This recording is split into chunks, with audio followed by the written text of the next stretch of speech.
Hello everyone, welcome back to another episode of r/slash entitled people. In today's episode, give me my car back or I will have you arrested. New mom thinks the bathroom furniture is for her use alone. Entitled boss expects me to go into work 3 days after having surgery. Karen in the ER. Before we get started, make sure to subscribe so you will never miss a video. So let's get started. Give me my car back or I will have you arrested. Back into the stories from my job. Me, generally average chronically depressed loser. Karen, lady who was staying at the hotel. GM, general manager. PO1, police officer 1. PO2, police officer 2. So I was working the front desk with my GM in the back, and generally things weren't irregular. People came in, got checked in, etc. If you want more details about my work and what I do, just check my previous posts for more info. Life was fine until a lady walks in and storms to the front desk, scowling at me. Oh boy. Here we go. Where's my car? Your car? Yes. What happened to it? I don't know, ma'am. Is it damaged or something? It's gone. It's not there anymore? No, it's not. Where did you take it? I didn't do anything. I certainly didn't take your car. So after this loud exchange, the GM comes to the front wondering what all the noise is. He asks what the problem is and she yells at him as I let him handle the angry guest. He could already tell she was the unreasonable type of person who didn't care how things worked so long as it was in her favor. Seeing this, I am glad to be out of the situation. I wasn't. As it turns out, her car was towed because she hadn't placed the parking ticket we provide our guests for free on her dashboard so they can park at our hotel. This little rule was added because people don't care that our parking lot is not a free parking car lot where they can leave their car for an indefinite amount of time. You have to be a guest or do a park and fly with us for us to issue a parking permit for use. We hand them out to every guest and inform them every time that they need to place them on their car dashboards immediately, or our security will call the towing company we contract to tow their vehicle away. No, leaving it in your pant pocket doesn't count, sir. They tow all week, but their customer center is only open weekdays, and I think it was a Saturday or Sunday, so she was already in a bad way on that front. Her first version of events is we never told her that. The GM said that it's part of our standard check-in speech, and if she didn't listen, it's not on us. Then her next version is that she left her window open and someone must have stolen her ticket, and only the ticket.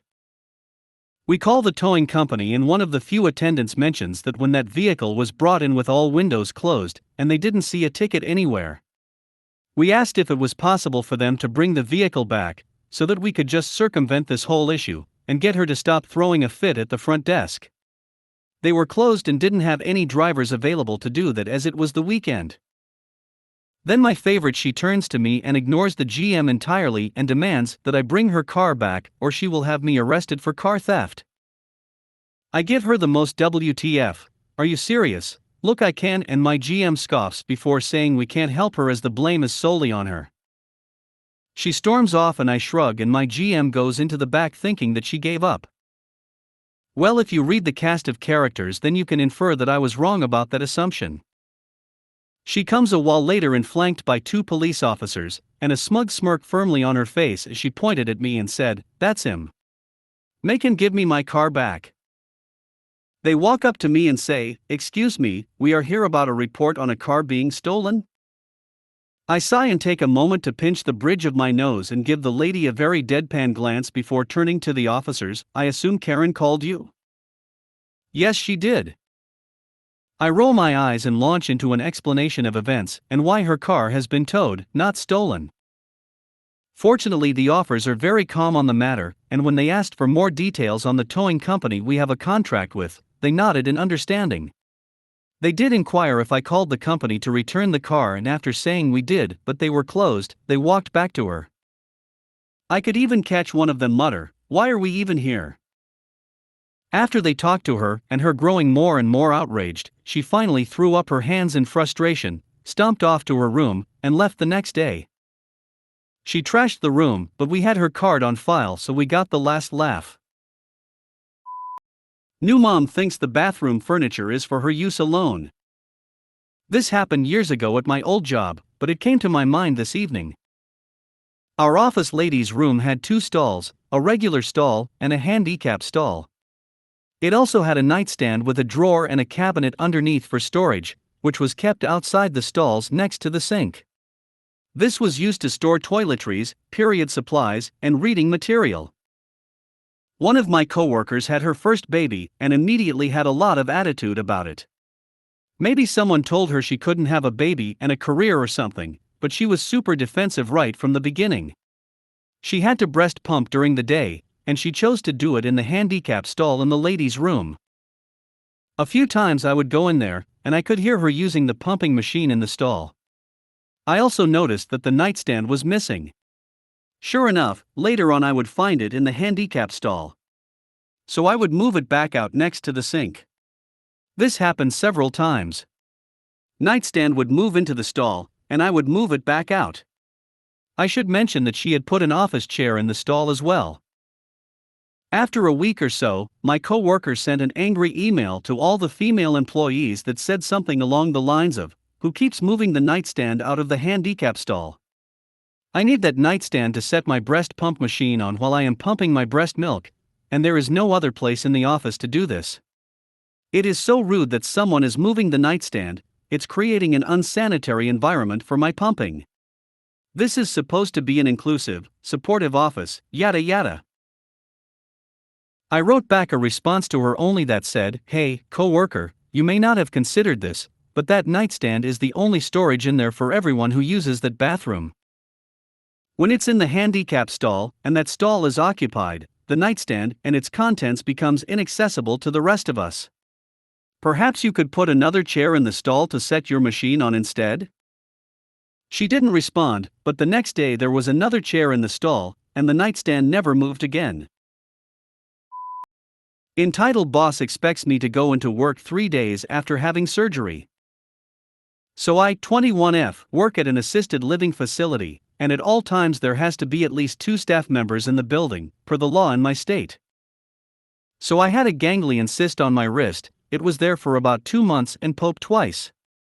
The third time it came back, it was really painful, and I decided to go to a doctor. I let my boss know I would be having surgery at some point, the reason why, and that I'd be out for a bit after. I didn't have the exact date yet. The day I got the surgery scheduled was a week before the surgery. I called my boss right away and let her know the surgery was on Thursday, and I couldn't come in at all that weekend.